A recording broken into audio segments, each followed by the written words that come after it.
HCN Sports presents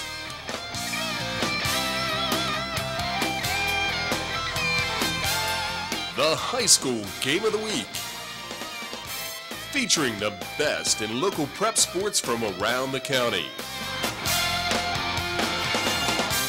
Brought to you by Harford Cable Network, your county connection.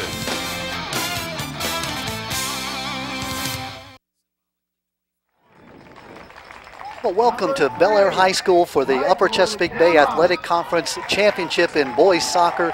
It is the Patterson Mill Huskies versus the Bel Air Bobcats. Bel Air, the winners of the Chesapeake Division, coming in on a 9-game unbeaten streak, one tie among those 9 wins, or 8 wins and 1 tie. And then the Patterson Mill Huskies coming in at 10-4. They have won their last 10 games in a row. The Patterson Mill Huskies, the winners of the Susquehanna Division. It is the Upper Chesapeake Bay Athletic Conference Championship game. Keith Barnes, Patterson Mill, a fine team, a team coming out of the Susquehanna Division, facing Bel Air, the Bobcats, a team of Dominic Rose's team. Again, a very, very class team, a team that is projected to be perhaps one of the favorites in the Class 2A state finals. Well, this will be the second time we've had the opportunity to see Bel Air play here. We saw them earlier this year against Calvert Hall in a game where they didn't score enough goals to win, but played very competitively. So I'm looking forward to this. I haven't had an opportunity to see Patterson Mill play yet this year, but as we've already spoken earlier tonight, you know, we're heading towards the state playoff time. So it's like now's the time to put it all together. You've practiced throughout the summer. You've had a bunch of games. We're getting into playoff time now. So we're supposed to be seeing our best soccer of the year right now. You're seeing the teams being introduced. The Bel Air Bobcats you see a little bit off your screen to the left. A team dressed in white with blue. The Patterson Mill Huskies dressed in the black uniforms with the teal and silver trim. They're introducing the Patterson Mill team right now. Let's give you some of their starters if we could. First of all, their goalie, that's Brady Morton. Brady with 56 saves this year. Brady's a junior. Russ Catron is one of their top scorers. He has 6 goals and 4 assists on the year. Kyle Walzak with 10 goals and 13 assists. He's the leader on this team. Walzak is a junior. Mike Dolinsky, 4 goals and 3 assists, a senior. Number 10, Danny Kaltoff. Danny has a goal and 2 assists. Tony Roney is number 13, 15 goals on the year with 2 assists. Number 14, Ian Bollinger, 2 goals and 4 assists. Number 17, Cameron Barnett, 1 assist.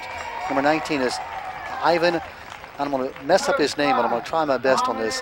Amorogbe, I believe it's Amorogbe, O-M-O-R-O-G-B-E, Amorogbe with 1 assist. Matt Golzewski, number 21, 7 goals, 5 assists. Number 25, Aaron Childs with 5 goals on the year. We'll introduce the Bel Air starters for you in just a moment, but right now, to honor our country, here's the Bel Air Pop Choir with our national anthem.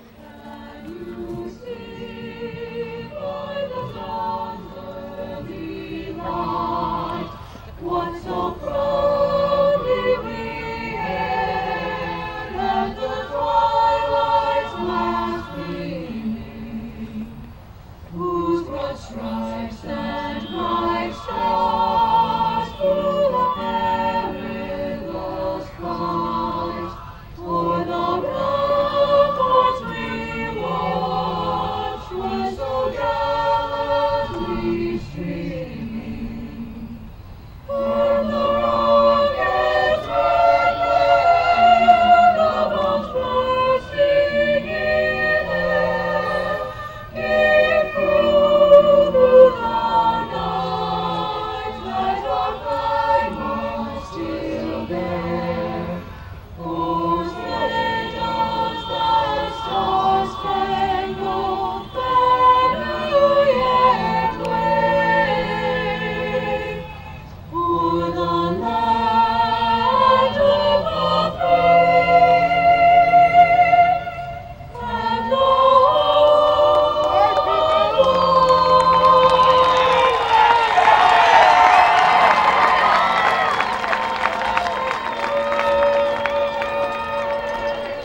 Great job by the Bel Air Pop Choir, and we're just about ready for this ball game. 2 40-minute halves, followed by sudden death overtime.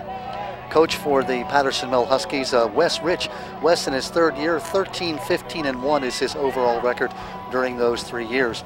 Meantime, turning over now to the Bel Air Bobcats, their starting goalie is Connor Kregitz. Connor is a senior, 40 saves this year, 7 shutouts. He's allowed just 10 goals all season long. Number 1, Danny Morgan, a junior, 4 goals and 2 assists. Drew Rowlands, number 4, a senior, 3 assists. Amin Achi is a senior, number 8. Senior Herb Hand, number 9. Matt Belay is a senior. He's one of the captains, 5 goals and 12 assists on the year, 1 game-winning goal on the season. Peter Krajewski, a senior, number 11, 3 goals and 3 assists. Tyler Sigalski, he's a captain for the team, a senior, number 12. Number 14 is Shalon Kaloun, and he's a senior with 3 goals and 2 assists. Tony Proctor, number 17, a senior, 3 goals and 2 assists. Carson Kalama, just a sophomore, 8 goals, 4 assists, 4 game-winning goals this season. 91, 69, and 14 is Dominic Rose over the 11 years that he's been coach here at Bel Air.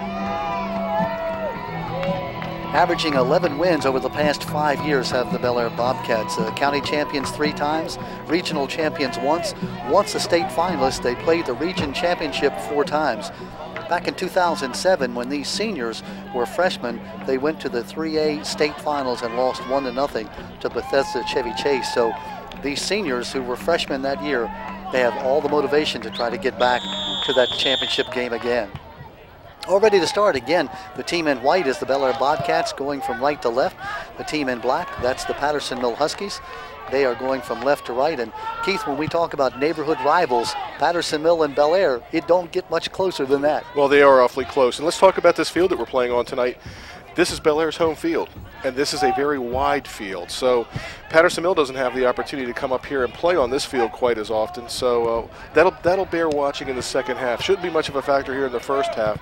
But we've had an opportunity to see Bel Air play before. And from a defensive standpoint, we look for number 17, Tony Proctor, to make things happen. And then from an offensive standpoint, Carson Kalama, the sophomore, with 4 game-winning goals, 8 goals overall. Yeah. He'll be somebody that we're going to want to keep an eye on for the Bel Air Bobcats. Yeah, that's number 19, Carson Kalama. He's the guy that you want to keep your eye on, as we said.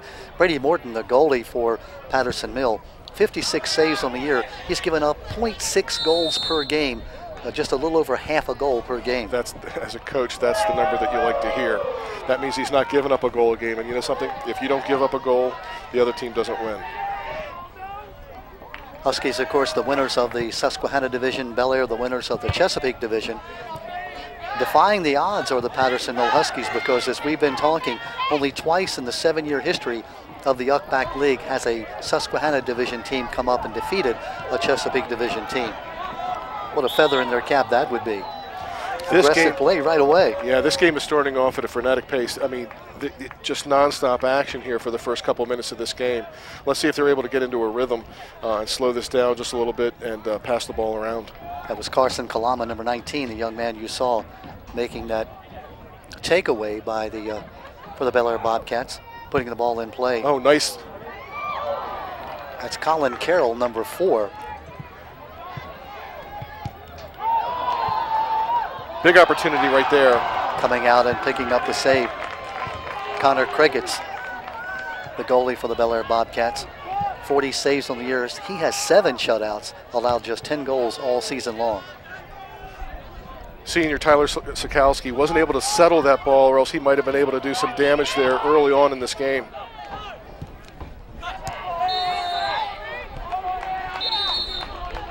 You said it, frenetic pace is the word, that right away that these two teams are playing just all out. Well, this is great. It might be difficult for us to get all the names in there, but it's starting out great.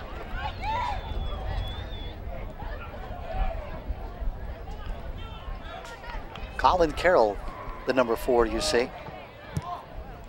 Colin, just a sophomore, plays midfield. Boy, big foot.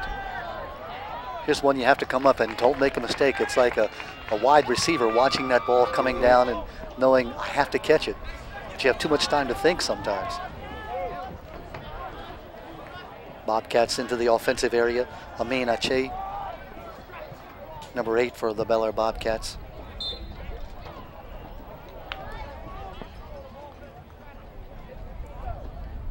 Dominic Rose, a graduate of Bel Air High School.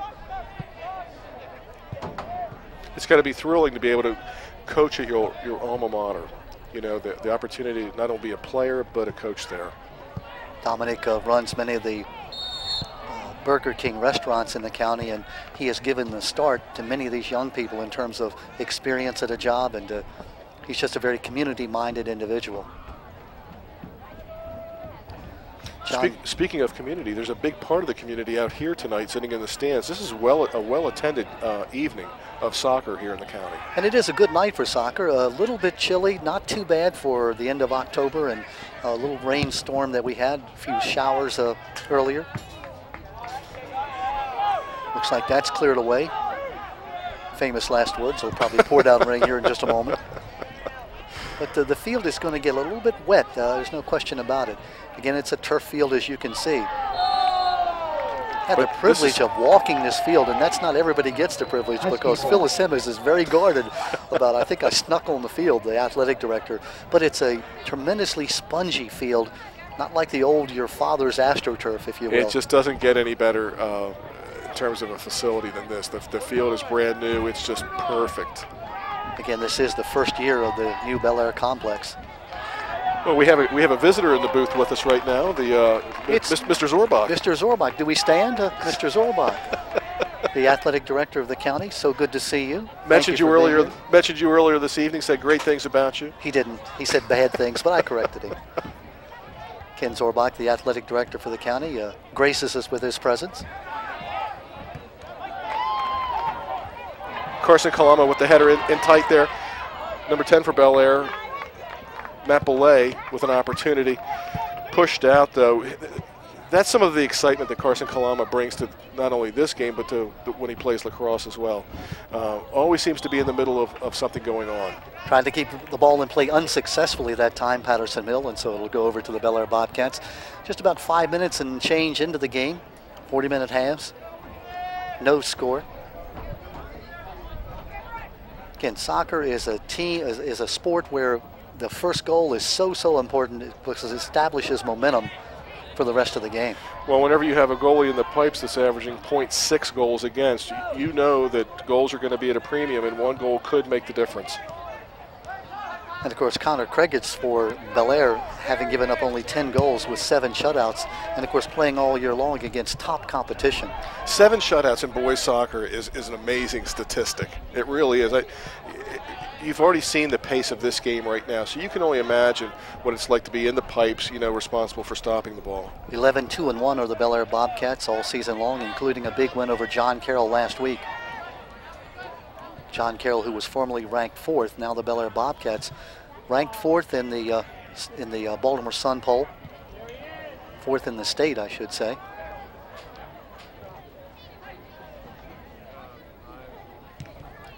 Bobcats are a 2A school. They've gone down from 1A when, I should say they've gone down from 3A before Patterson Mill, of course, was established. And Patterson Mill, who, I guess this is now 5 years for Patterson Mill. Is it been 5? I think so. They had their first year, had just a sophomore class, and this is their second year of a senior class. So sophomore, junior, senior, that would be 3. Yeah, I think this is the 5th year. Well, it's pretty impressive to have both of their squads in here playing tonight, both the men's and women's teams. Here's an opportunity right there. That's Tony Proctor with the cross. Nobody there. Trying to get the ball to Carson Kalama, who dishes off. Oh, this Bel Air really forcing the issue right here with some good passing inside the box.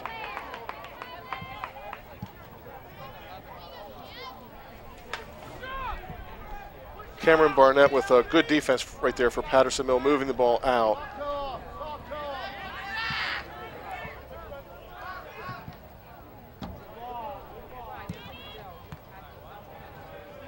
Action here early in the game, 32:05 left in this first half. Nice job by goalie coming out. Kregitz comes out, does the right thing there, good play.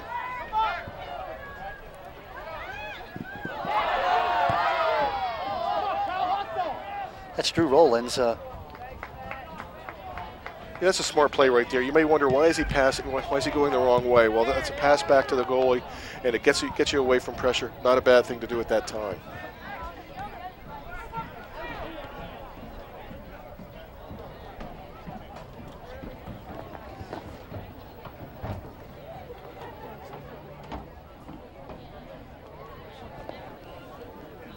me correct myself. I think I may have told you that the Bel Air Bobcats were the team in white. The Bel Air Bobcats are the team in blue. Pardon for that confusion if I confused you early on. The Bobcats dressed in their blue uniforms must mean that they are the visiting team even though they're playing on their home field. That's quite possible. Patterson Mill dressed in the white uniforms.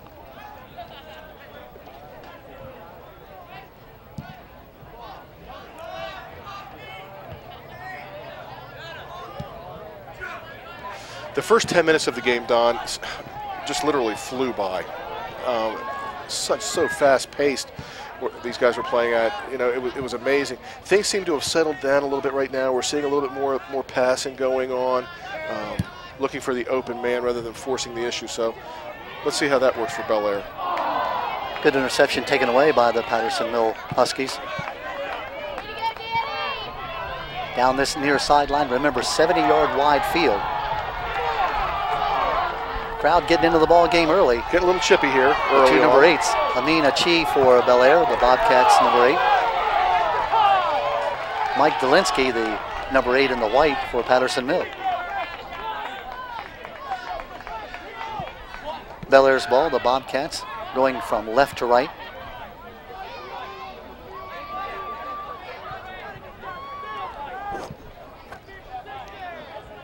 Shalon Calhoun, the number 14 for the Bobcats. Tony Proctor on the run right now. Nice tackle. This game has been very even. You can't pick between the two teams in terms of who's dominant so far. No, great action going both ways. Bel Air seems to be getting just a little bit of the better of it right now, but still no goals on the board. Early in the season, Bel Air Bobcats and the Patterson Mill Huskies did play. The final score was 3-2. All goals were scored in the first half. No goals at all scored in the second half. Well, the Bobcats had a penalty, and they played a man down the entire second half, but Patterson Mill never got a shot off in the second half. Wow. As the score stayed 3-2. Here come the Huskies on the attack, going from left to right. I should say from right to left on your screen. Some of the fans watching at home might wonder why would they be playing a man down, and the reasons for that is if you get 2 yellow cards, you're out for the game, or a very flagrant foul. It's hard for me to say. Yeah, exactly. We'll give you a red card and you're out for the game, and you'll play a player down. Huskies in the attacking area. Nice job by Bel Air's number 10, and that's Danny Kaltoff. Danny's a track star as well in the spring. Plays the sweeper. Was second team all-conference last year. Nice big opportunity. The Huskies have really had some opportunities here early in the ball game. Aaron Childs puts his hands to his head after he pulls the trigger on one. Had a nice opportunity there, just didn't quite go in.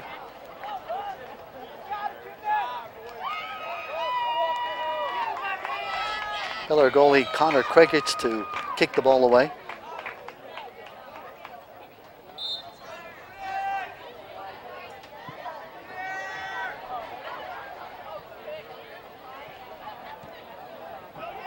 Here come the Bobcats.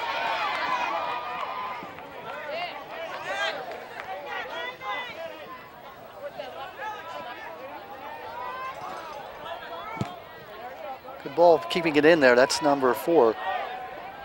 And that would be Drew Rollins for Bel Air.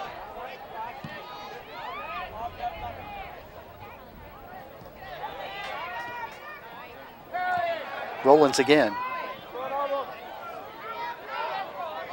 Ball tackled away by number 1, Danny Morgan. Again, the Huskies in white and the Bel Air Bobcats in blue, attacking from left to right. Good takeaway. That's Ivan Amaragbi. That was important right there. Bel Air was set up in position very well for that, so that was an important takeaway. Amaragbi with a great takeaway. Amaragbi has an assist on the year. He's a junior, also a track star. We get a corner kick by the Bobcats.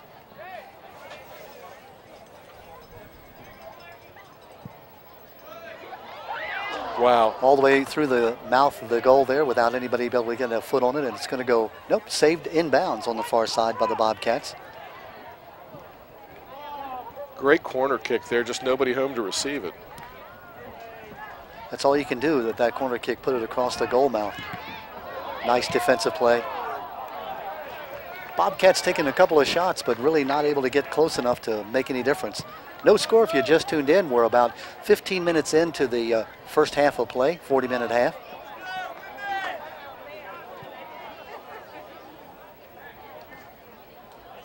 It's Bel Air's first UCBAC championship game.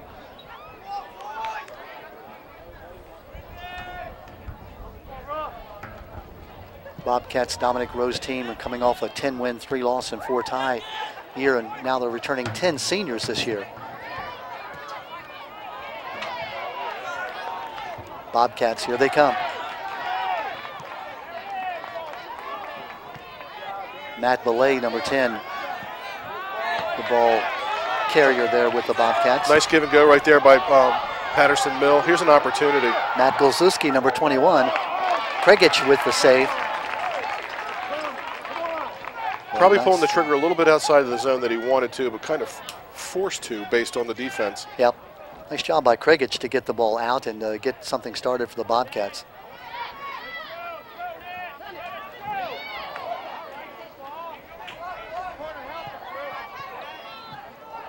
Here comes Matt Belay, number 10. Well, they're letting him play. Rollins now. Rollins to put the ball in the middle. There, big chance. Great What a save. Nice job by Brady Morton for the Patterson Mill Huskies. Morton comes out and makes that save. That's big time right there. That was, and that may be the best chance for either team so far. We played 15 minutes, no score. Bobcats with the ball on the attack.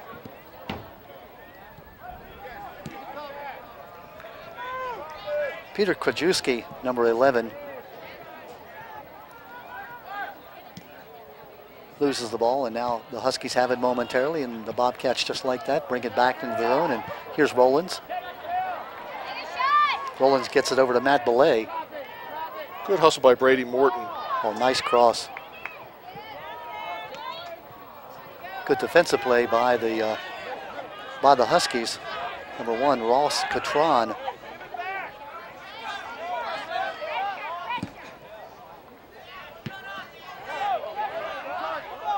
Rollins gets it up onto the foot of Alex Miller, number 6, into the ball game. Miller, a junior. Looking into the corner for Nat Hand, but it goes out of play, and the Huskies will put it into play as we get multiple substitutions coming in.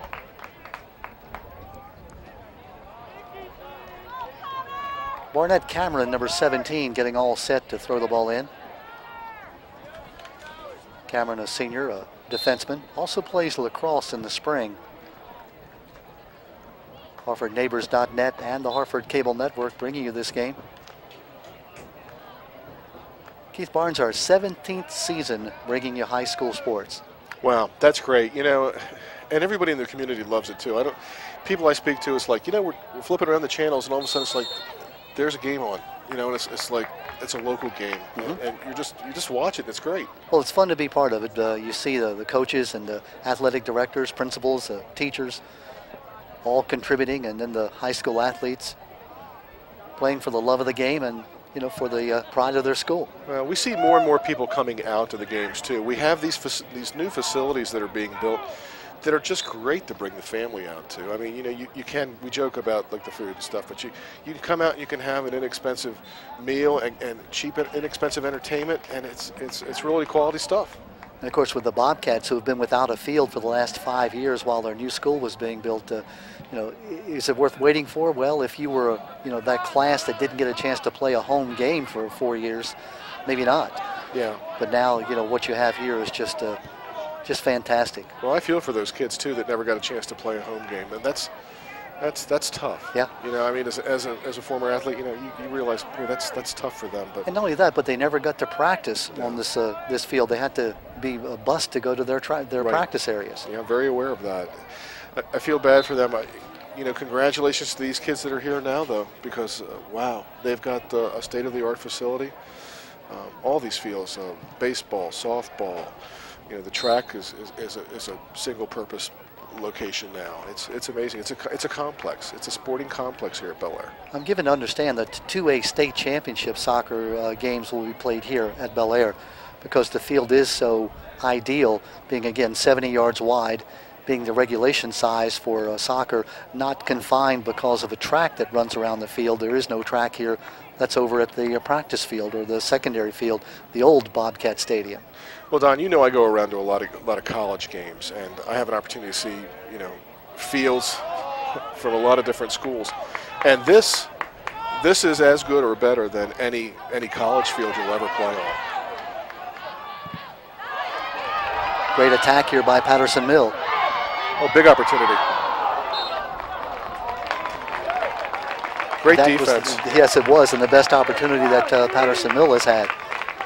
The Bobcats had a great opportunity just about 2 minutes ago, and now it's Patterson Mill. And the Huskies will have a corner kick coming up. Corner kicks give you those opportunities. If you put the ball in the goal mouth, then you just simply charge. Nice corner. Good head, but a little bit high. Right idea. I'll tell you what, the Huskies have given the Bobcats everything they can handle. You talk about a Chesapeake Division winning team that's ranked 4th in the state, and Patterson Mill coming in at 10-4, having lost early in the season to the Bobcats by 3-2. Well, you know, 3-2. Nothing to be ashamed of there, is there? Not at all, especially when the game was that 3-2 score at the halftime. So there were 5 total goals scored in that game. Well, I'm going to guess that we're not going to see 5 total goals in this game. Well, at 19:28, we're more than halfway through the first half. There is no score if you just tuned in. It's the Upper Chesapeake Bay Athletic Conference Championship game. Bel Air Bobcats in blue, Patterson Mill Huskies in white.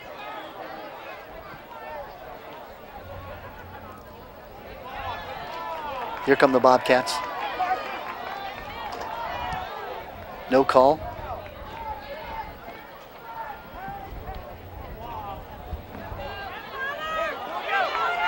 Great job coming through and taking control. Connor Newman for Patterson Mill, number 22. Well, Rollins has played a great game for the Bobcats, number 4.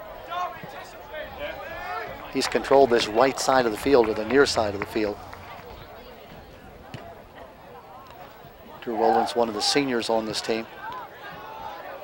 Now reversing field, it's the Patterson Mill Huskies who are in the offensive side of the field. Keith Barnes and Don Morrison, happy to be with you here at Bel Air High School. A complex at Bel Air High, just opened this year, hosting the UCBAC Championships.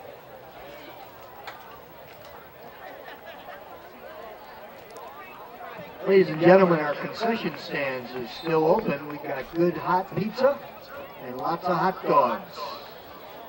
Don, I'll be back in 5 minutes. No, if you heard that announcement, Keith did. He began salivating here. I'm holding him down. The snack bar is open to the patrons, not to the commentators. Gee. Here come the Huskies. Ball still live. Ross Catron. I'm not sure if he pronounces the name Catron or Catron. I'm going to say Catron, number 1, C-A-T-R-O-N. Lacrosse player, also a club soccer player with the Northern Elite team. Oh, you're familiar with that? Yeah, club that's good stuff. Catron has 3 goals on the year and 4 assists. His team has scored 56 goals on the season in 14 games. That's a lot of goals.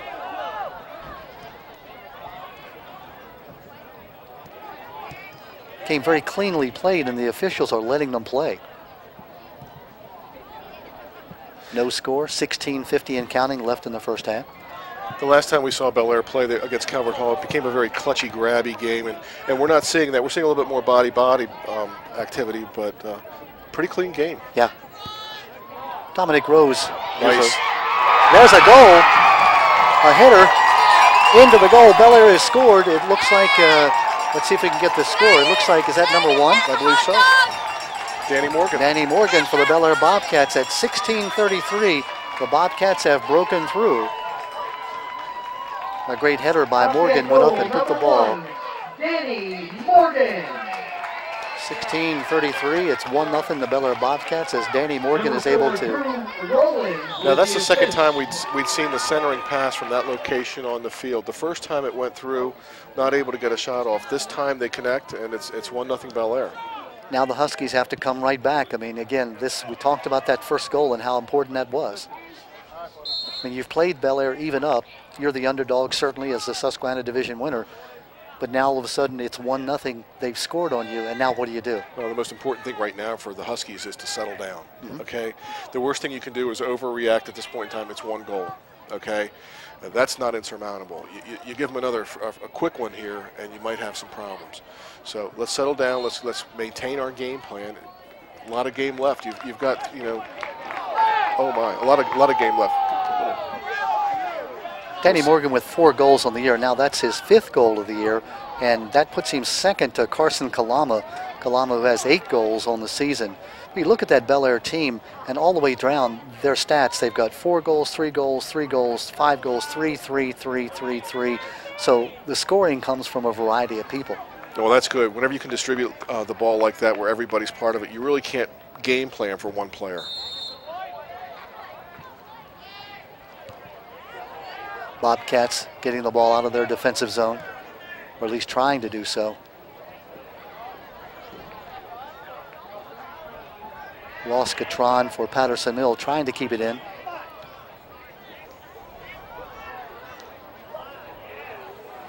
Good defensive play made on the far side by Shalone Calhoun. Shalone, one of the seniors on the team, number 14, 3 goals, 2 assists. He's got a game-winning goal. Let's see, 1, 2, 3, 4, 5, 6, 7. 7 different players have scored game-winning goals this year for the Bobcats. Good defensive play made by Danny Kaltoff for Patterson Mill, number 10.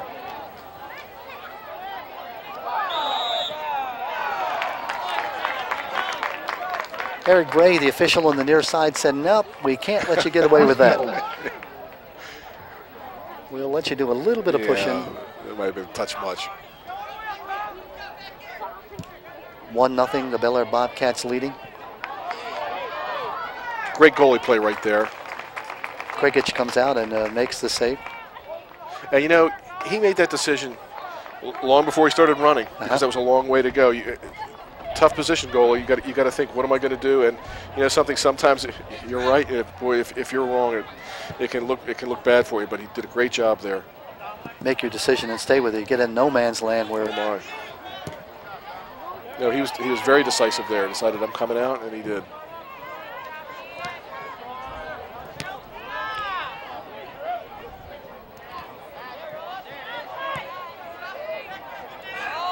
You can see the wind a little bit here. The wind is blowing from right to left, and that ball went up, and then the wind pushed it back toward the Patterson Mill offensive goal. Well, the breeze has picked up here from the earlier game that we had with the girls at UCBAC championship. Bel Air ball. When the ball does get up in the air, it's going to move a little bit. Bobcats get the ball and they get a break.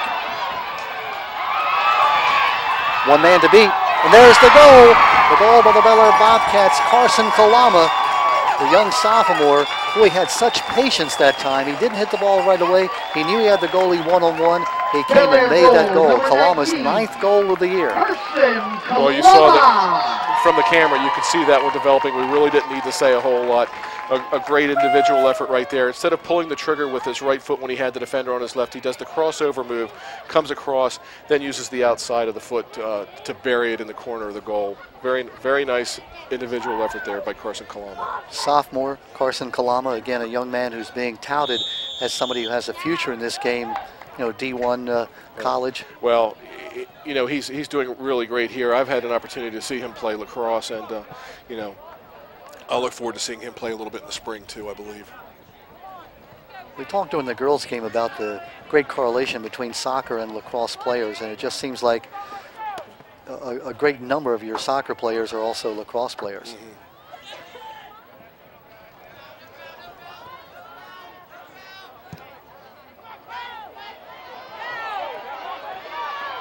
Now you're down 2-0, and now the pressure begins to really mount. 1-0, yeah, you're within a goal, get a goal and score and tie it, but now you're down 2-0. You've got to come back. Well, what you can't do is you can't give up the third goal. Okay, you've got some trouble now because we know that historically, it's going to not be a lot of goals scored between these two teams. Just not able to get there.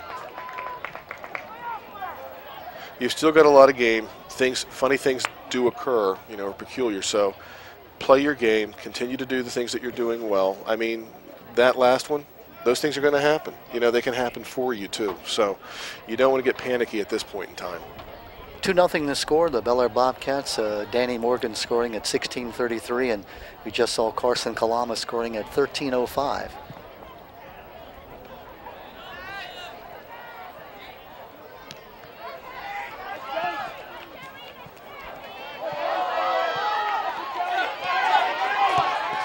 Bobcats again with an opportunity. Good defensive play. Coming in, kicking the ball away is Danny Kaltoff. Patterson Mill well positioned on defense that time. The Huskies have played a great game. It's just that the Bobcats have taken advantage of 2 scoring opportunities. Just a superior play by Carson Kalama to be able to carry that ball all the way in, and then goalie Brady Morton had no chance at all. No, because he took the ball off the outside of his foot to bury it, kind of going away from himself. You pull the goalie one way, you shoot the other way, and it really frees up net.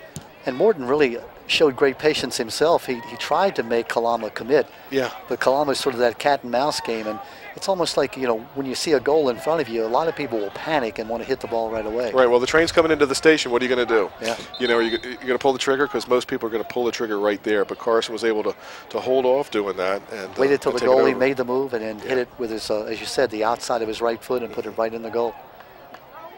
Kalama 9 goals again on the year. He leads the Bel Air Bobcats in scoring.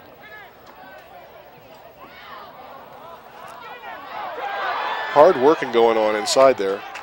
Great defense. Krikic comes out and makes the save. Nice pass, nice outlet. He saw the man free coming down that left side. Ball went out to Tony Proctor, back over to number 12, Tyler Sikowski.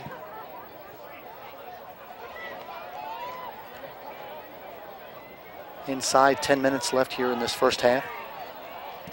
This has been a very entertaining first half. The goals were very exciting. Ball shot across the goal mouth. Goalie Morton not able to catch it. It goes all the way through. Picked up on the far side here, actually on the near side by the Bobcats. Joey Sampaio. Drew Rollins has been bending the ball like nobody's business tonight. I believe Drew was the one that set up that first goal for Bel Air. But he can put a lot of bend on that ball. Yep, Drew is number 4. Drew Rollins, one of the seniors on the team, has 3 assists on the year. We talked about it during the girls' game that a coach really appreciates assists, as do your teammates. You can score a goal, yeah, but if you can set up your teammate for a goal, not only are you unselfish, but you get everybody involved in the game. Well, if you've got somebody that's willing to take the assist, he's the person everybody's looking to get the ball to. Because they know he's not a selfish. It's like a point guard in basketball. You get scoring point guards, and that's fine. But if you get a guard who can make his teammates look good, that's even better. Right. Here come the Huskies with a direct kick coming up.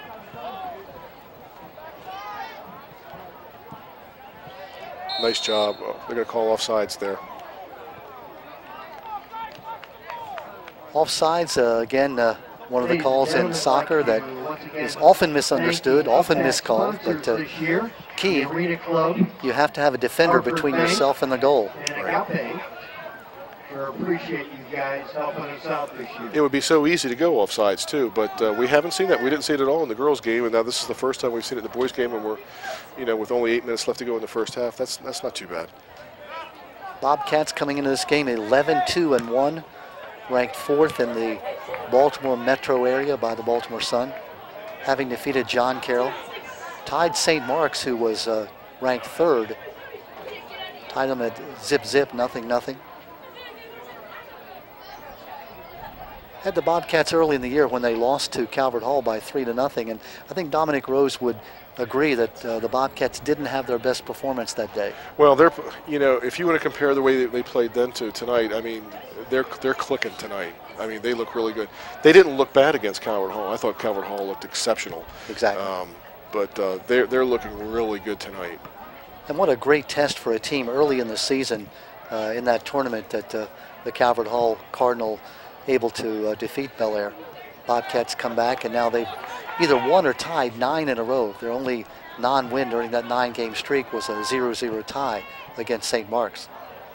I want to give some credit to the Patterson Mill defense too. I know that they've given up 2 goals, but kind of long kick, another one a breakaway situation. I think they've been doing an outstanding job here. This score could be much greater for Bel Air. And Patterson Mill, by the way, they're coming in on a 10-game win streak, 10-4. All 10 of their wins coming, in the last 10 games. That's pretty good stuff, That's huh? not a bad thing at all.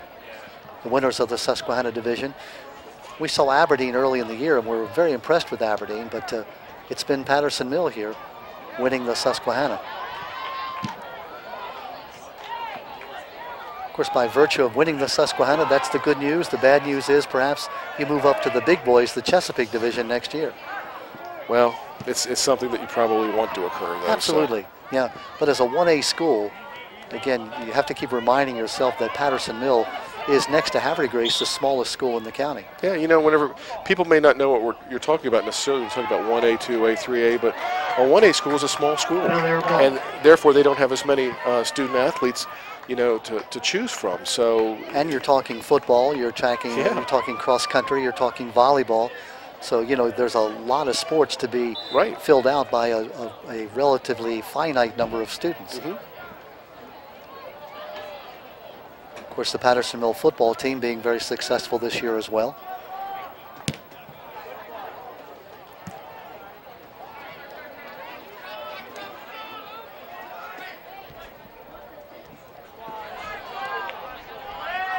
Bobcats take it away. That's Rollins again. Takeaway was by Joey Sampaio, number 7, but Rollins came in and made the play. Nice job moving the ball around here by Bel Air. Touch passing. Sampaio there with the ball. Gets it back over to Ryan Tritch. A lot of names that you didn't hear among the starting lineup.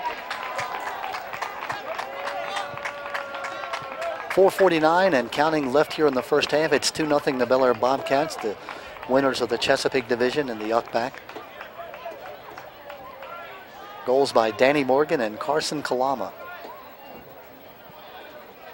Rollins here to put it in play.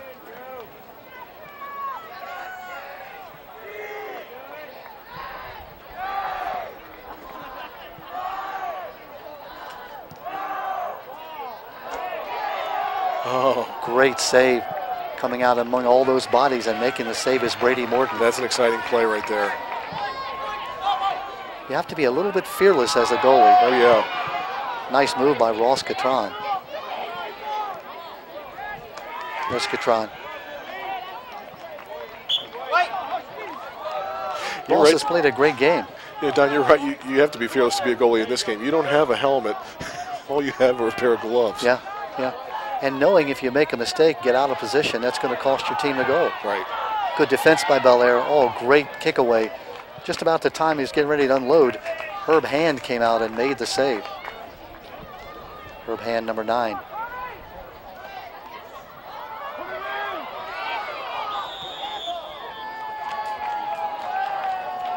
Bobcat defense has just been swarming, Keith. Every time it looks like Patterson Mill has a chance to get the ball off.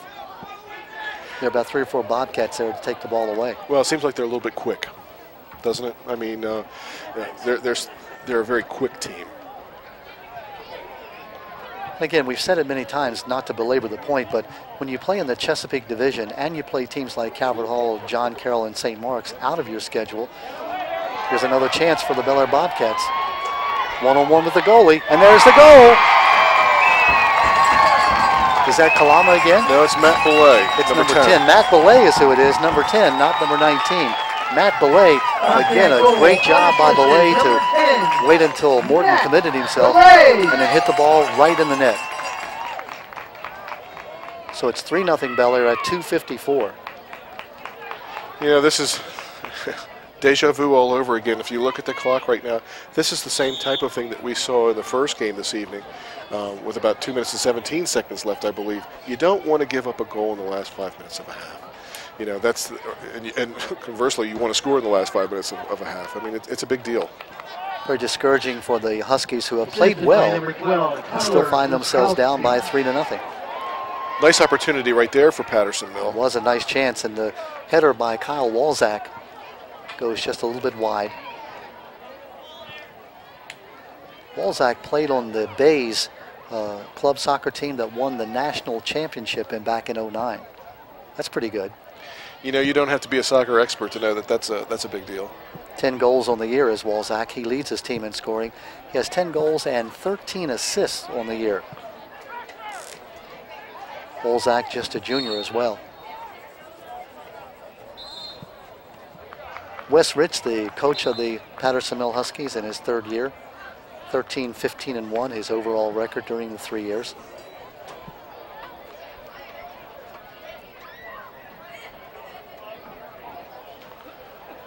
Discussion going on, player and official here. I don't see any cards coming out, so that's not going to be an issue.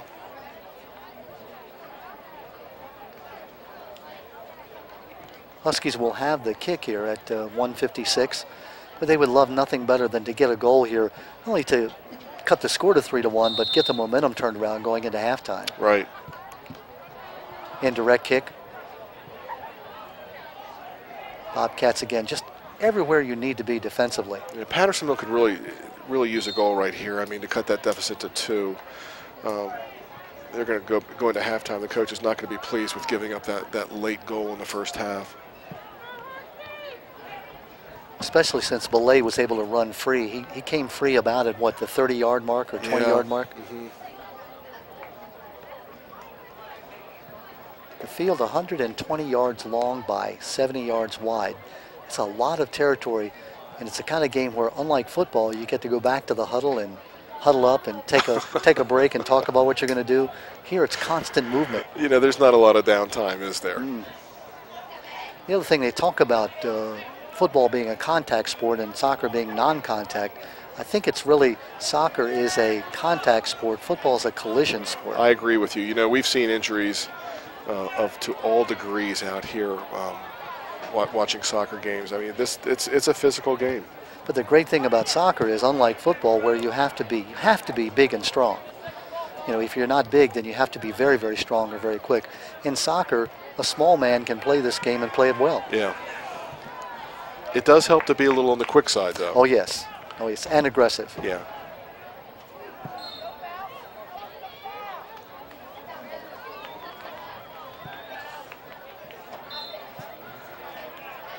But again, we're out here on a Tuesday evening, you know, not even midweek yet. Got a great crowd out here. Mm-hmm. The weather has cooperated for us, thank goodness. I mean, we had a little spritz early, but it's pretty nice right now.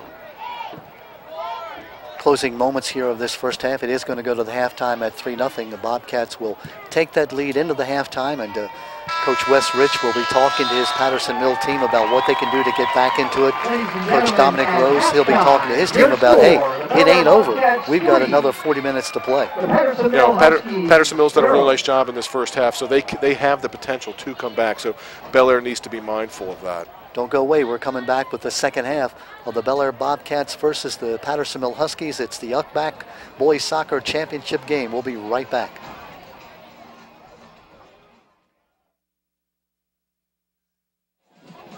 We're back with you at Bel Air High School. Halftime is over. Now we're settled for the last 40 minutes of this game. It's the Bel Air Bobcats against the Patterson Mill Huskies. Bel Air dressed in the dark uniforms, the blue uniforms, going this half from right to left. It's the Patterson Mill Huskies in the white uniforms going from left to right. Patterson Mill coming in with a 10-game winning streak. Bel Air with a 9-game unbeaten streak. A tie mixed in the mix there for the Bel Air Bobcats.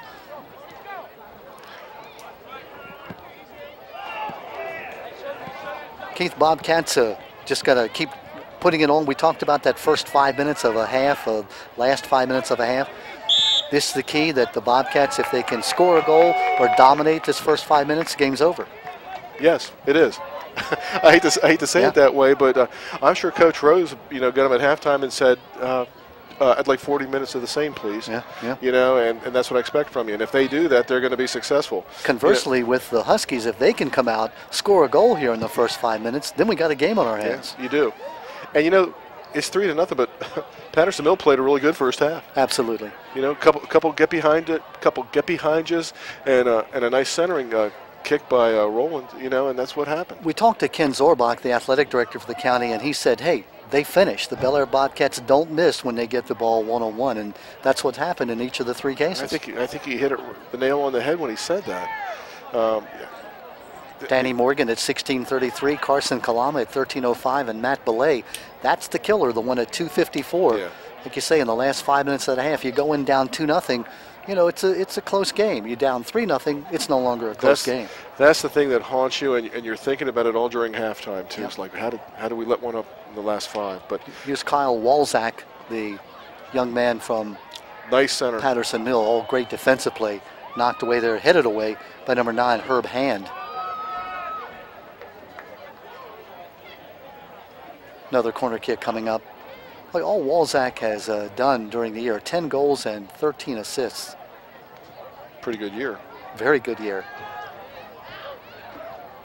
And of course the year is, well, yeah, more than half over, but the big part of the year in terms of the championship part.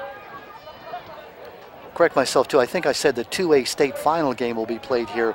It'll be the 2A semifinal game for both girls and boys here at Bel Air. We talked about the Bobcats, don't want to jinx them, but hey, they have a good chance of being the home team, if you will, playing on their home field in the 2A semifinal. Yeah, then the state finals will be held at UMBC. Right. In Catonsville. Of course, a long way, a many a slip, twixt cup and lip, as they say, in terms of having to win every game. It's one game and go home. Well, Harford County teams have a pretty good history of being successful in those tournaments. Of course, 2007, we talked about that. This team, the Bel Air Bobcat team, at least the seniors who were freshmen on that team 3 years ago, went to the state finals and lost by 1-0 in a shootout to Walt Whitman. So they want to get back. Well, I'm very impressed with the way that Bel Air has played the first half of this game. Again, we've seen them play earlier this year against Calvert Hall, and they look like a different team to me tonight than when we first saw them. Well, you go back, they lost to Centennial, first game of the year, 2-0. They won 3 games, and then they came up against Calvert Hall in the Bel Air tournament, the game that we televised earlier in the year, and they lost 3-0. So they're now 3-2 going into the rest of their season. All they've done since then is win 9 straight and tie 1. Yeah, that's pretty good. Including a win over John Carroll last week.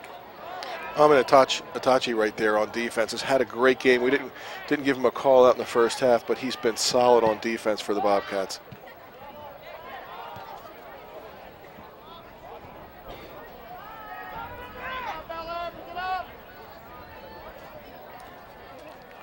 Let me correct myself too. I said a win over John Carroll. The Bobcats have not played John Carroll this year. It was the C. Milton Wright girls team that defeated John Carroll. Let me correct that. Sorry about any Patriot fans who are out there going, no.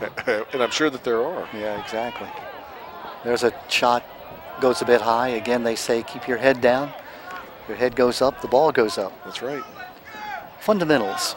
Easy to say since I'm about 150 yards away from the play. But you have that expert eye, Don. There you go.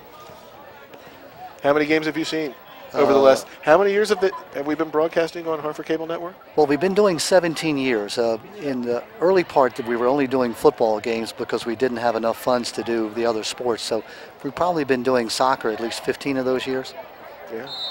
You've seen a lot of soccer over 15 years, haven't you? And I think about it, over the 17 years, I mean, these kids, the seniors who are 17 years old, I hate to say it, but they were in diapers when Uncle Don started telecasting these games. Oh, well, you have to think of it. That's kind of depressing, isn't it? Not at all. Just happy to still be here. Here's another shot. Oh, great save by a goalie. You bet you. Goalie Brady Morton came out and made that save.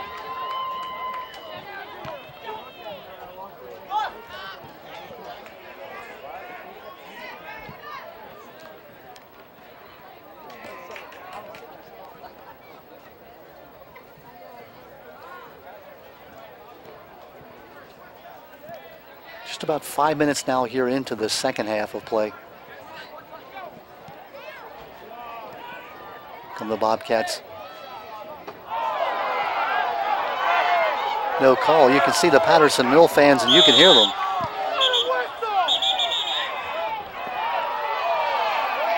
Eric Bray, the official, coming in to straighten things out, and you can see the players on both sides saying, okay, let's play ball. Little chippy.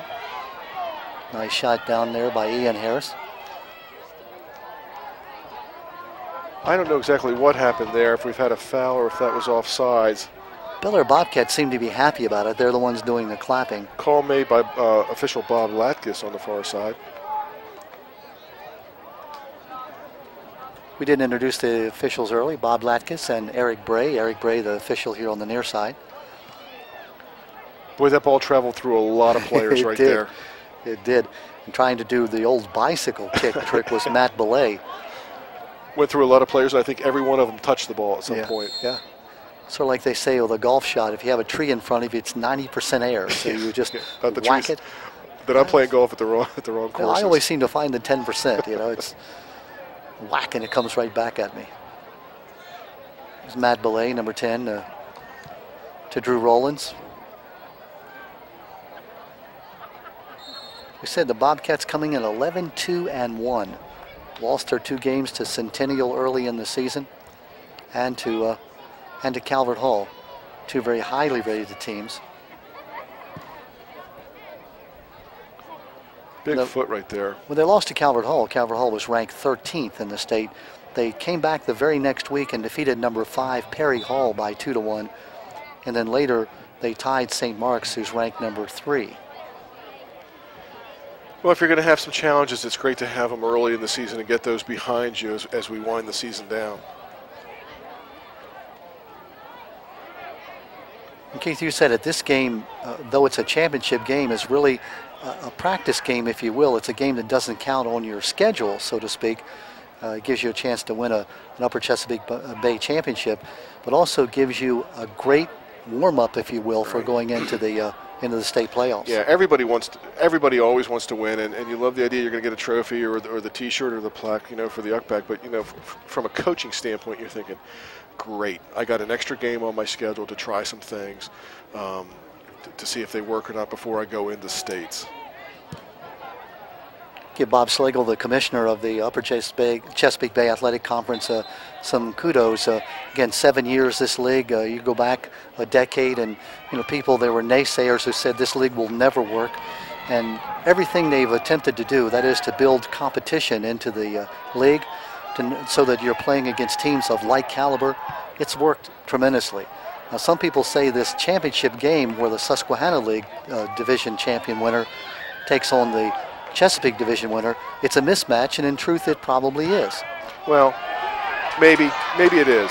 But you know, one of the great things that the UCBAC has done, it's brought local competition back, where a Bel Air plays a Patterson Mill, where they might not otherwise because of the size of the schools. Yeah. I remember back in the old days, in the late mid-70s, Bel Air didn't play anybody in the county. They just went out and they played Baltimore, county and private school teams. This has at least brought it back to the point now where we have these rivalries, in the county and with neighboring Cecil County in some cases. It's nice. Connor Craiget's, by the way, coming out and making that save. Absolutely right. That's the other thing, that if you look at Cecil County, there are 5 schools that in many cases not part of the scene here locally. Now you've gotten the rivalries, Perryville, Havre de Grace, Northeast, Rising Sun, Bohemia Manor. Those schools have proven that they are in the caliber of the Hartford schools, especially in certain sports. Right, right. Particularly in certain sports. When you start looking at baseball and wrestling, Cecil County's powerhouse. And of course, it's helped both leagues because Cecil County has been obligated or influenced to add golf to their offerings, as well as lacrosse, which of course they didn't have before. I think the boys volleyball, Cecil County still doesn't have, and they don't have swimming. Other than that, I think they've come up and have matched Harford County in all the sports that are offered. Of course, Harford County, I think, is one of only 2 counties in the state that have boys volleyball. Really? Mm-hmm.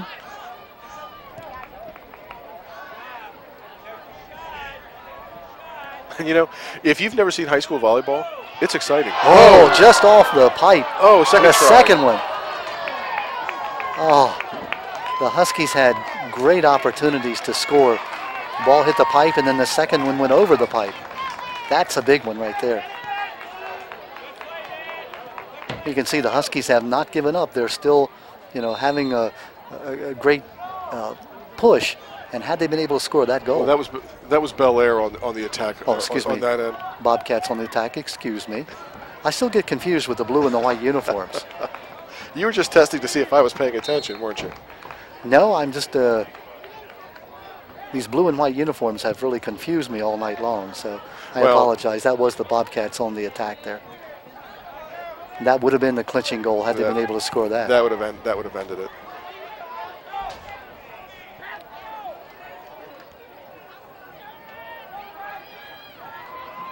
Now here come the Huskies looking for a chance to score.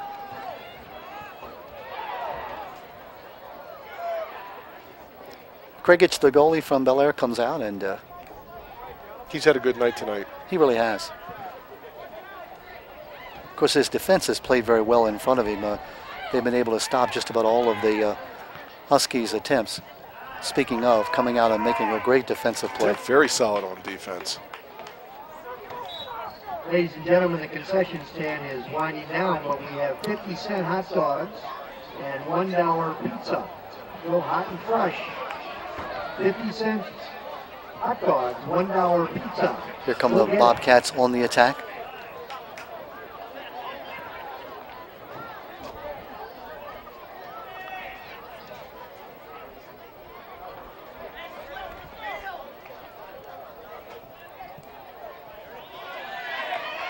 Bel Air with another chance. Oh, nice save. That's Brady Morton coming out and making that save. Tony Proctor pulls the trigger on one right at the pipe. The goalie has to make that save or it's going in. Proctor with a great foot. Don, I'm not going to say that the pace has slowed, but it's become more deliberate. Okay, you see the players on the Bel Air side taking care of the ball a little bit more. They don't seem to be pushing the issue quite as quickly. 26 minutes left in this game. I look over at the booth next to us, and Rob Newmer, the PA announcer, is wolfing down pizza as we speak. I don't want to. What? Yeah, I know. Keith, and he had it delivered too. It was brought and given to him, which I think. They must not know who I am. Exactly. I was going to say, do they know who they're dealing with? Oh, somebody's going to pay. The official tester of all concession stands, Keith Barnes. I might have to make some comments here after the game.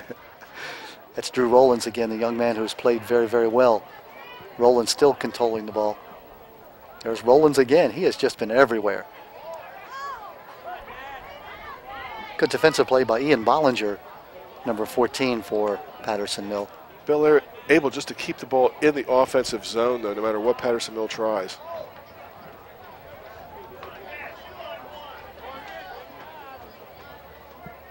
Ball out of bounds, and throw in coming up for Patterson Mill.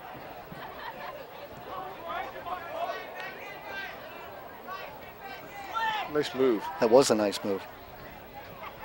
Then the ball goes out of bounds. Trying to see a number as we look across. Looks like number 21, Matt Golzewski, who made that move right by his opponent.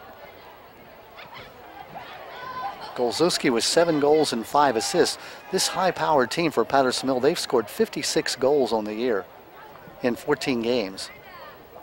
Tonight, though, they've been whitewashed in you can understand it. The Bel Air Bobcats, great defense. Well, Bel Air's looking pretty good. They really are. We told you early in the season these two teams played, and the Bobcats won by 3-2 in a game that the second goal was a penalty shot for Patterson Mill right at the end of the first half, or close to the end of the first half. Penalty shot that resulted in a red card or 2 yellows. I don't know exactly what the story was, but the Bobcats had to play one down the entire second half. They were able to not only maintain that lead at 3-2, but the Huskies never got a shot off in the second half. Well, everything I've seen from Bel Air's defense tonight, they're very stout. They are really standing players up and keeping the ball out of the zone. Ivan Agbarabi.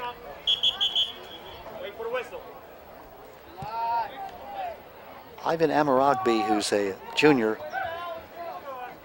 defender, also runs track in the spring. There he is.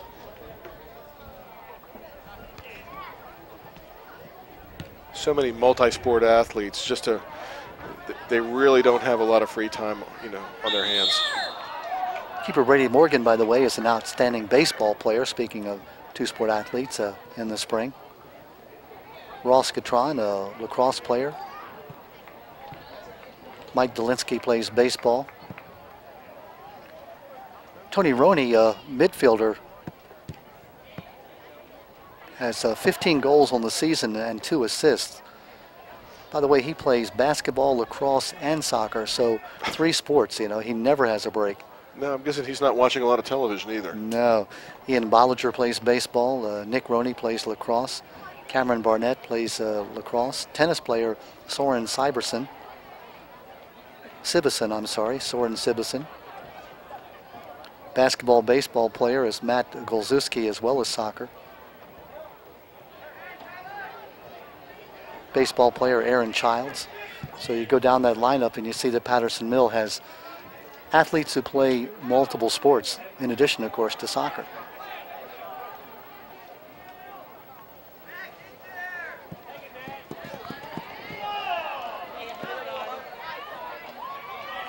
Patterson Mill in the 1A North Division. Last year they were 6-8 and 0-6 in the Chesapeake, and so that got them a ticket down to the Susquehanna.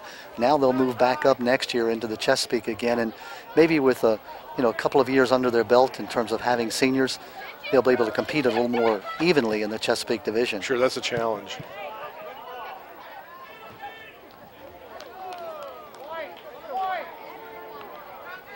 Dominic Rose, his teams have just been outstanding. 11 wins average in each of the last 5 seasons.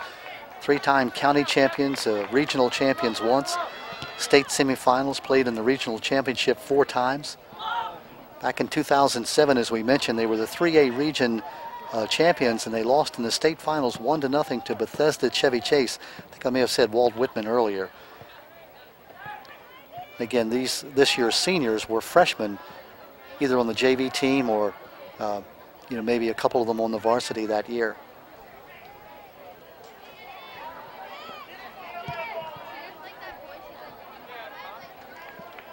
Rollins kicks it out. Keith, I don't know, sometimes, I know this is going to sound a little silly, but I'll say it anyhow.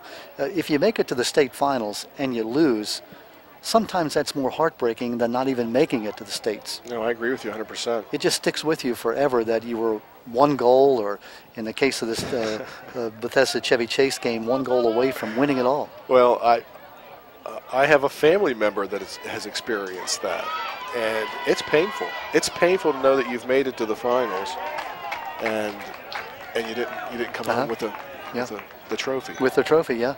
Now, fortunately, that family member got the trophy the next year. There you go.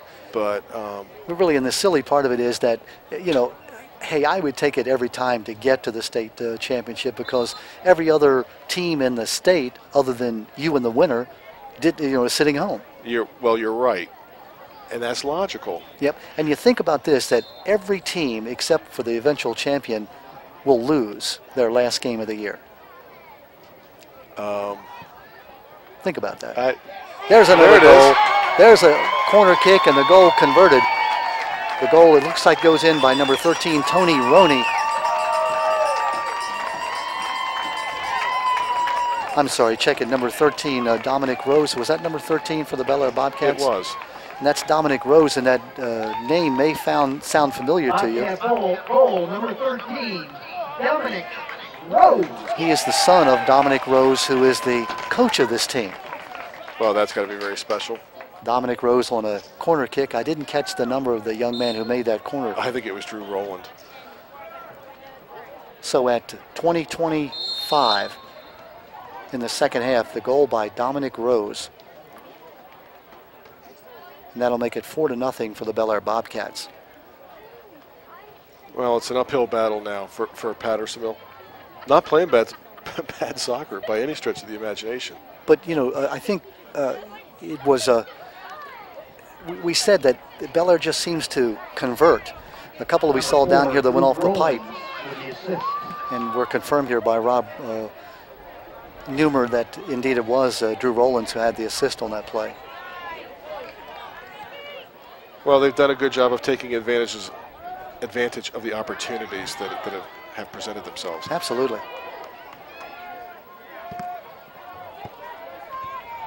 Ian Harris doing a good job from our cameraman dodging that ball. Soccer player that he is, I'm sure that he just wanted to go ahead and do a scissors kick right there. Ian getting a nice close-up shot of Ian Bollinger. Bollinger, who was going to throw the ball in and then turn it over to number 9, Tyler Moen.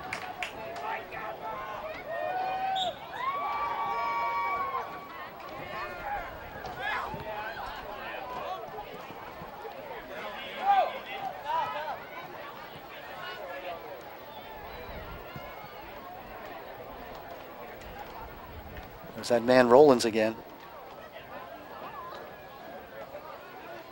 Drew Rowlands, a senior with 3 assists on the year.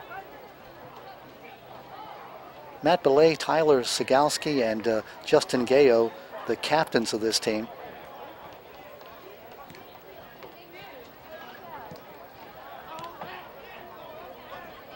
We talked to some of the C. Milton Wright young ladies, the captains, the tri-captains, all seniors. A team that has 13 sophomores and freshmen, but boy, as a senior, nice save by Bel Air Bobcats to keep the ball in. Bel Air was so well positioned if they were able to center that ball right there. They had players in position. Just to complete that thought, being a senior on a team, this is your last year. This is your last crack at it. Player down on the field for Patterson Mill. Bob Latkus, the official, unfortunately calling the training staff in.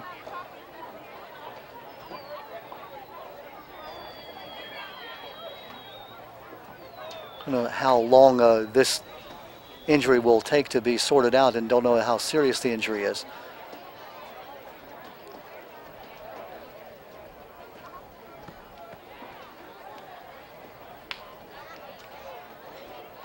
Our score here is 4-0 the Bel Air Bobcats in the UCBAC championship game, leading with 18:08 left in the game. They've dominated the game, of course, scoring 3 goals in the first half and now 1 goal here in the second half. Goals by Danny Morgan, Carson Kalama, Matt Belay, and Dominic Rose. Rose off an assist from Drew Rowlands. Player's still down, and we don't have the number, or we would say, has the training staff out with him.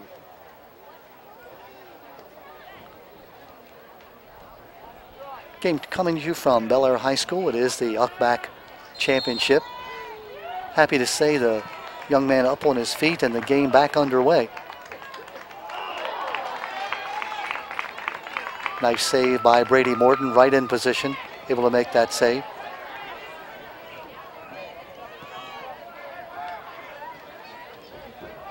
Oh, takeaway by Patterson Mill right there. Almost a mistake by the Bobcats, kicking it back, and intercepting the ball was number 21, Matt Golzewski. But the Bobcats were able to take it back and maintain that shutout they have at 4-0. Good defensive play coming up, and making that play was Ian Bollinger.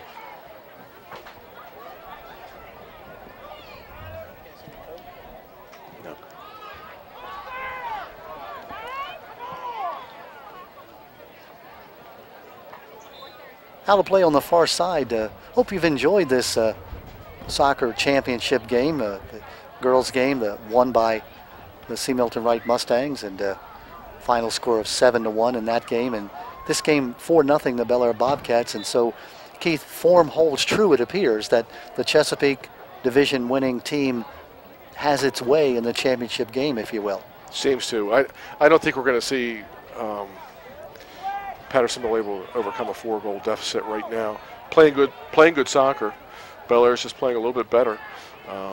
And Bel Air seems to have a little bit of that the edge on quickness and certainly tenacity on finishing. So, you know, you got to look going forward. What's going to take place? Well, you have two schools of different sizes right here, and as we go towards the state playoffs, you know, you can see good things happening for both of them. But Bel Air, wow, this is a different team than the team that we saw earlier this year. I really like what they're putting out on the Here field. come the Bobcats on a breakaway.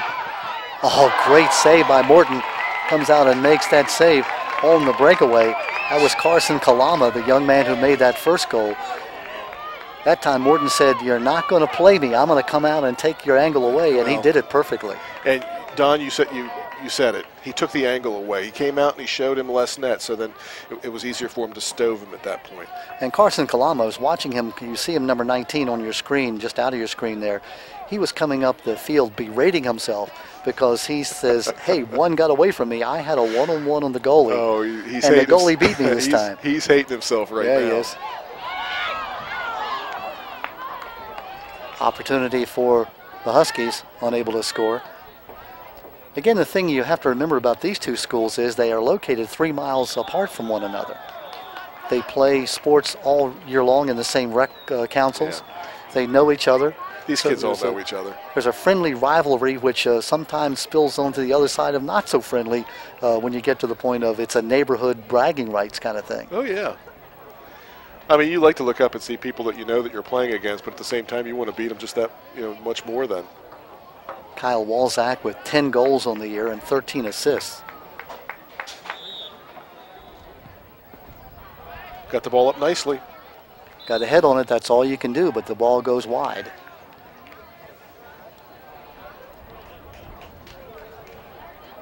Both these teams well coached. You can see that they are doing exactly what they're supposed to do. And Keith, you said it, the Bobcats just a little quicker perhaps, a little more experienced, and a little more used to winning. In other words, winning is kind of a habit you develop, and sometimes you have to get over that hump and know that you can win the tough games. Well, you want to walk out on the field thinking that you're going to win. You don't want to go out on the field wondering if you're going to win. It's just, we are going to win, and how are we going to do it?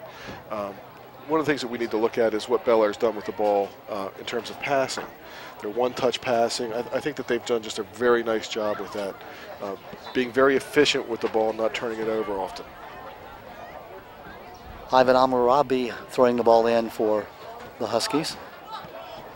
Inside 14 minutes left in the game. Come out and fielding the ball without an issue is Connor Kragich from the Bobcats. Kragich, hasn't been tested a whole lot tonight, but he's met the test when he had to. Well, there goes Bob Slegel and Kenny Zorbach carrying T-shirts with them. T-shirts given to the division champions. That means that both the Bobcats and the Huskies will get those division champion T-shirts, and the conference champion T-shirts, unless there's a major miracle here, will go to the Bel Air Bobcats. Well, that's a treat. Yeah, it is. I like the idea because you can wear that T-shirt to the mall and wherever and have some pride.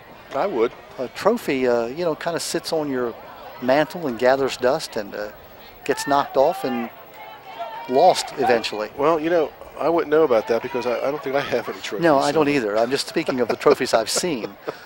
Yeah. Of course, in our day, they gave out trophies only for winning championships. They didn't give out trophies for participating. Oh, don't Have you heard go people there. talk about that? Yeah, that's one of the old lines that old folks say. Yeah, don't be bitter now, Don. Not at all. No, okay. No, we just didn't have the money to buy trophies. That was the deal.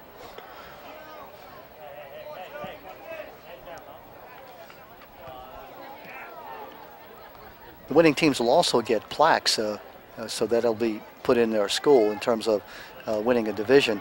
Another thing, we said that in the first game, and that is that the UCBAC gives 2 teams a chance to win a conference title or a division title. You've got the Susquehanna division team who already has won its division, so they get a plaque. And the Chesapeake division winning team also gets a plaque. And then there's the plaque for winning the conference itself. Well, we like those because they go in the trophy case in the schools. And you know something, as a player, you know, who helped contribute to that, you'll always be able to go back and feel a sense of pride. Yep. 50 years from now, when you're a grandpop,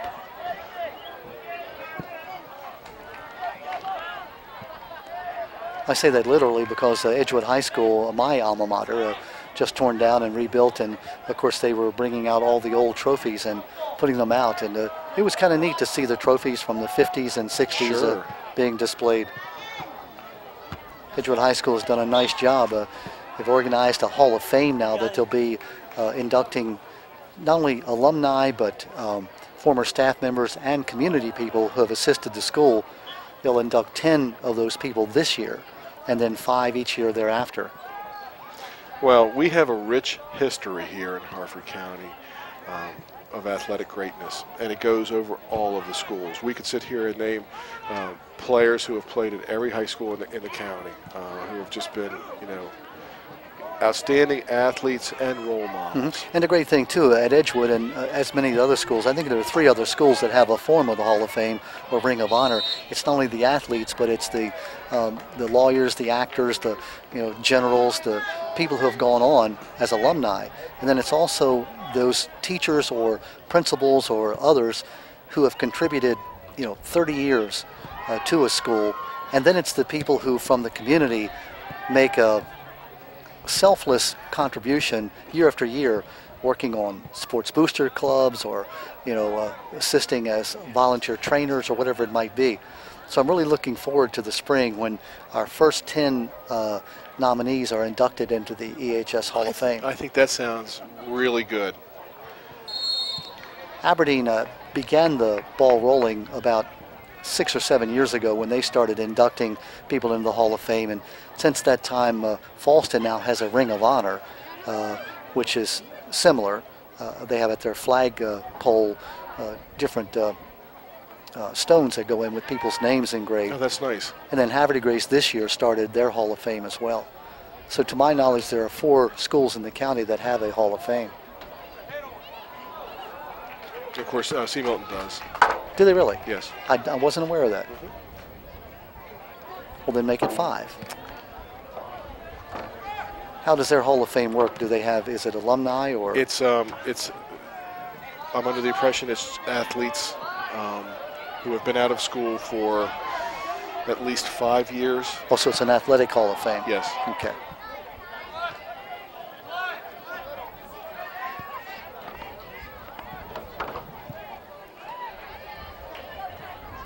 Winding down into the final quarter of this second half. 8 minutes and 30 seconds left and counting left in the game, 4-0. Bel Air Bobcats. Bobcats looking for a nice breakaway. pass. Great pass, but now they're going to call offside, I believe. You know, Don, we're coming to the end of the fall athletic season, getting ready to start up the winter season, but that doesn't mean that the opportunities to go out and see high school sports end, because you can go out and watch a basketball game indoors or a wrestling match or swimming. And I really encourage the folks at home, go out to your local high school and support your local team. It's really great entertainment. It really is, and of course the grandparents and the parents and aunts and uncles and friends, athletics bring a school together, the whole school community. And of course, a facility like this, the Bel Air, paid for by taxpayer money, obviously. Right. This is your dollars at work, and something that you can actually see that came from that tax money that you spent. Right. I think just about all of us can say that we've driven home and we've seen the high school lights on at night or something like that. Well, that usually means there's something going on. Yeah. Head on over and have some fun. Yep. As you said, the fall season, it seems like only yesterday that it began back in August the 15th when practice began, and Now here we are, as we tape this, the last week of October, heading into November. And as you said, the leaves fall and, you know, it gets a little more chilly and you know it's championship time. And then the winter season starts on November the 15th with practice and takes us up into early March. And then it's springtime.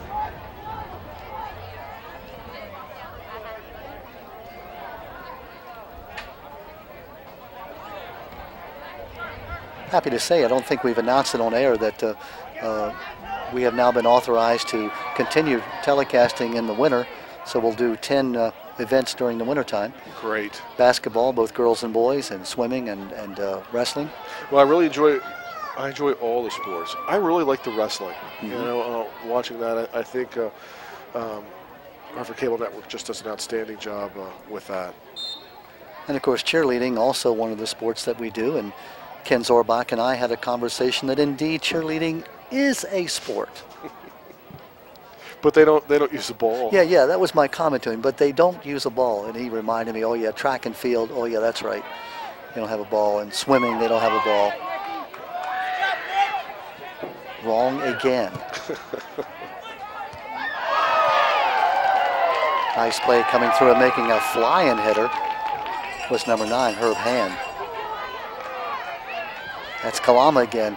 Kalama is still seething, you can tell, from having not made that goal where he had the opportunity one-on-one on the goalie.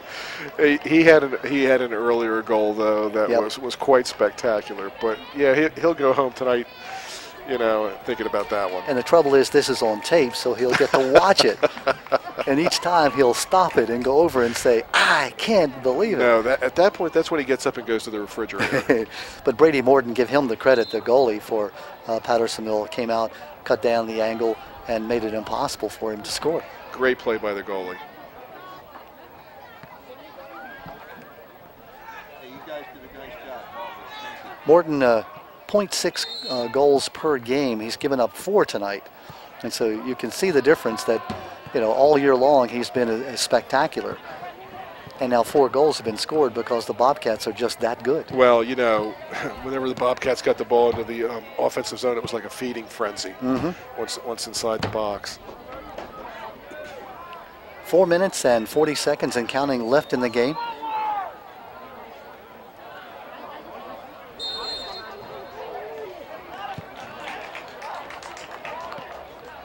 In case we get a chance tomorrow as we tape this, I'm not sure exactly when you'll see it on TV, but we'll be doing the boys volleyball tournament. That's from C. Milton Wright High School, the championship. And again, we mentioned that Hartford being one of the only 2 counties in the state that have boys volleyball, so this is their championship game. They go no further. There is no regional or state, you know, competition. So this is it. This is it, yeah. So Rob Lewandowski of the C. Milton Wright, their coach, is hosting the tournament. And then, as I say, Friday we get a chance to see Haverty Grace versus Joppatown in football in the next to last game of the regular season. Up at a beautiful Haverty Grace complex. Don't know if you had a chance to be there, the James R. Harris Stadium. They now have turf field as well. It is just a beautiful facility. Well, we're very fortunate here in Hartford County to have the facilities that we do have, you know, for our student athletes. Hartford Tech with the turf facility, North Hartford, Edgewood, Bel Air here, of course. Who am I missing? I said Hartford Tech, so I guess those are the ones with the turf fields now. And the plan is by the county, with, you know, all things being equal budget-wise, that within a period of time, every school in the county will have turf fields because they've proven not only to be beautiful and, yes, nice, but they're very practical.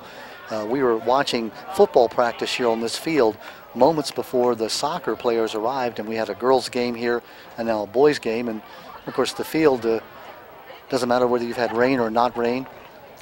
It's just in perfect shape. You know, people might not think, they think, well, maybe is it safe? And actually, in a lot of ways, it's safer because whenever you have, you know, bad weather on the natural fields, you'll get the ruts and stuff like that. That's how kids tear ACLs. Yeah. Yep.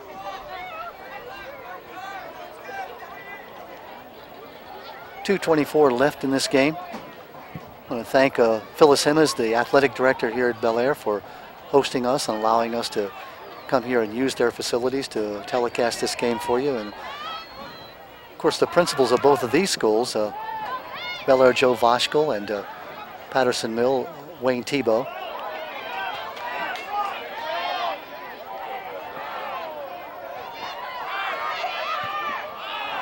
Chance for a goal, and you could see the eyes light up on Tyler Sagalski. Tyler has 3 goals on the year and 2 assists, but he couldn't get it turned enough to get the ball into the net. Minute 43 and counting down left in this game. Also the coaches, Wes Rich and Dominic Rose. We didn't have a chance to interview the coaches before the game because the girls' game ended and they started the boys' game right away. They sure did. But we'll hope to have a chance to talk to some of the stars of the game after this game and to wrap up the contest for you. 4 goals having been scored, 3 in the first half. Danny Morgan, Carson Kalama, and Matt Belay. Dominic Rose, the son of the coach, scored at 20-25 of the second half, and 4-0 is our score. Coming up on 1 minute left in the game. Keith Barnes, our last chance to work together this year. I want to thank you for your expert commentary and your comradeship here as we telecast these games. Well, Don, it's always fun to get in the booth with you and watch high school sports here around the county, and it's been a pleasure. I hope we'll get to do it again sometime. I certainly am. There's a goal as we're talking. The ball goes in the goal. I am not sure. Drew Rowlands had the corner kick. Looks like they're congratulating. Is it number 9? I believe it's Herb Hand, number 9. Herb Hand. Number 9, Herb Hand. Off an assist from Drew Rowlands. That'll make it 5-0. So at 38.7 seconds, the Bobcats score their 5th goal as Hand takes the corner kick from Rowlands and was able just to, by hook or crook, get it across the goal line. Well, that kind of sums up the evening, doesn't it, for Bel Air? You know, they just took advantage of things when it was out there, and that's why the score is the way it is. Huskies are champions in their own right, winners of the Susquehanna division. Hopefully they'll have a chance to go into the regional competition. That almost had a chance to score. Craiget's with a great save right there. Craiget's did make the save, and, you know, give him a lot of credit. He could have fallen asleep back there, and that ball could have gotten over his head. And that would have ruined his night, but 1 second, good no job. seconds. There's the horn. That's the end of the game. The Bel Air Bobcats are the winners at 5-0 as they win the 2010 UCBAC Championship. Despite all of the victories of the Bel Air Bobcats, they have never won the UCBAC before. Now they are the UCBAC champions. Fans running onto the field, congratulating the home team. Bob Slagle on the field, set to give out trophies and plaques and T-shirts. We'll take a break and come back. When we come back, we'll talk to some of the stars of the game, and we'll wrap up this contest for you. Stay tuned. We'll be right back. Bel Air Bobcats winning by a final score of 5-0. We'll come right back.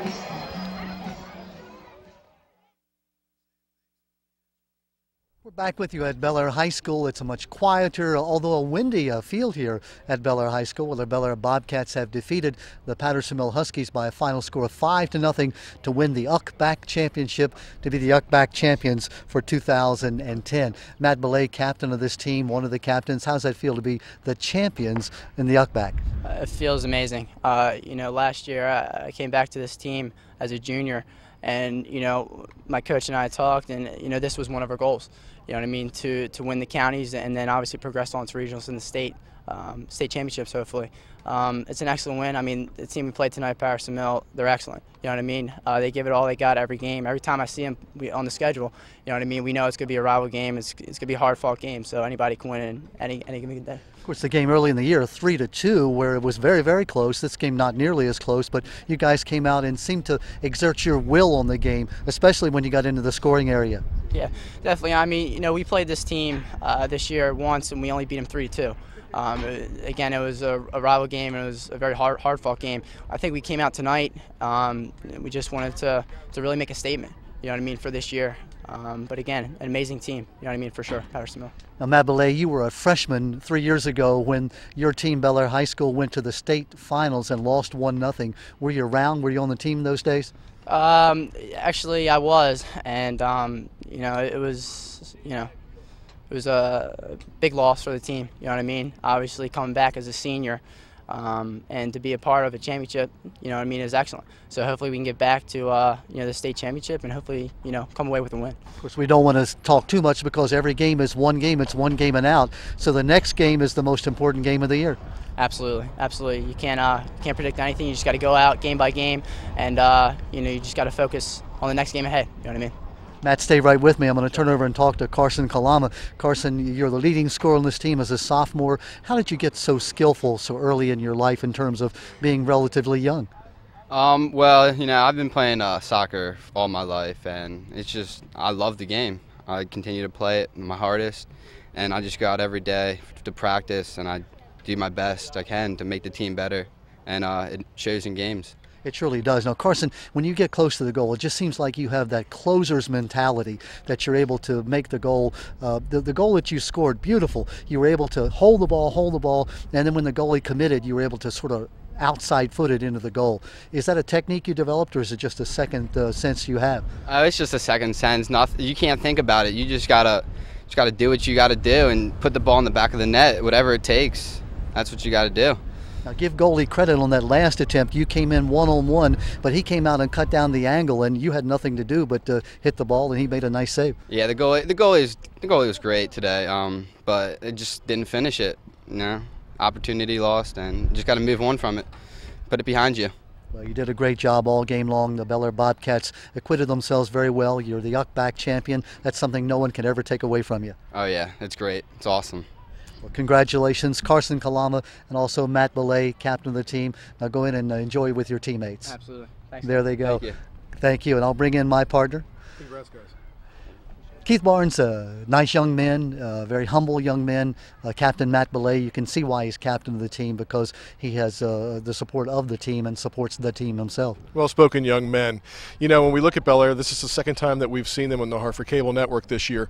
First time didn't go so well for them. I talked with Coach Rose after the game. He said, we made a couple adjustments, you know, after that game, and it really showed through today. They were very aggressive from start to finish, but it was a feeding frenzy inside the box.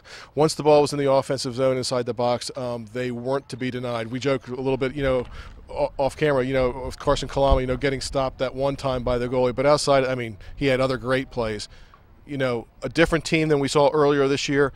Sky might be the limit for them whenever they get to states. Yeah, you don't want to jinx anybody, because obviously one game and you're out. You can always run up against a hot goalie, or something can happen, a fluke goal. But this is a team that I would not be surprised come about middle of November, we could be saying not only the UCBAC champion Bel Air Bobcats, but perhaps the state champion Bel Air Bobcats. Well, you know, whenever you listen to the players, it sounds like they've got the right attitude going forward. Well-spoken young men with a goal in mind, and I think that Coach Rose is going to make sure that they keep that in mind as they go forward through their practices and, you know, the remaining games that we have here in the regular season before we get to states. And Matt Belay mentioned it. As a freshman, he was on this team, around this team, when they went to the state finals and lost at 1-0. Again, as you and I talked about, that's something you don't forget. It's something that always gnaws away at you until finally you get a chance. And it looks like the Bobcats, at least in the beginning, or may have that chance to avenge that loss. Well, do you want some incentive? Well, the state semifinals will be played here, right, on their home field. So you know they've got that in the back of their mind, if not in the front of their mind, and they're going to work towards that. Wonderful stuff. Let's give you the score here. 5-0 was the final. Danny Morgan scored the first goal at 16:33. Carson Kalama, the young man you met, made that beautiful goal at 13:05. And it was Matt Belay, the other young man you met, at 2:54. That was the scoring in the first half. And then, sort of poetic justice, Dominic Rose, son of the coach Dominic Rose, scored, made it 4-0 at 20:25. And then just before the game ended at 38.7 seconds, Herb Hand on a assist from Drew Rollins, who got 2 assists tonight, make it 5-0, and that was the final score. So the Bel Air Bobcats now at 12-2-1. The Patterson Mill Huskies now at 10-5. The Huskies, the champions of the Susquehanna division. The Bobcats, the Bel Air Bobcats, champions not only of the Chesapeake division, but of the UCBAC as well. So that's our final here from Bel Air High School. Hope you've enjoyed it. The Bel Air Bobcats winning by 5-0. Thanks for tuning in all season long, and we'll see you very soon.